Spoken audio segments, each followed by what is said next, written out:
Welcome to Samba Samba. Enjoy the video. You start by preparing exactly what the ritual requires. Place the red book on a flat surface and sit facing it. Make sure your phone is off or on Do Not Disturb.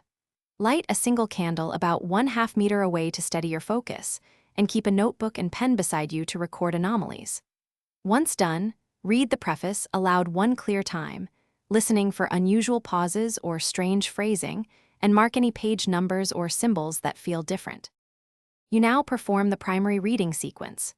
Read chapters in order unless the red book instructs to jump, speak phrases slowly and with intent, and pause at any symbol for 3 to 5 seconds.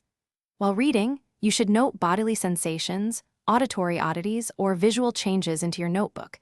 These observations matter. Once a 20 to 30-minute block finishes, stop and rest for 5 minutes to reset focus, then continue. This pacing prevents escalation. You finish by closing the ritual cleanly to avoid lingering effects. Gently close the book, place it face down, and cover it with a cloth. Then extinguish the candle and wait 60 seconds before exiting the room for 2 to 3 minutes to clear your head.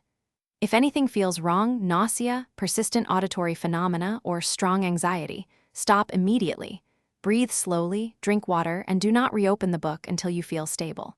If symptoms persist, seek help and avoid further readings. Thanks for watching. Consider subscribing if we helped you.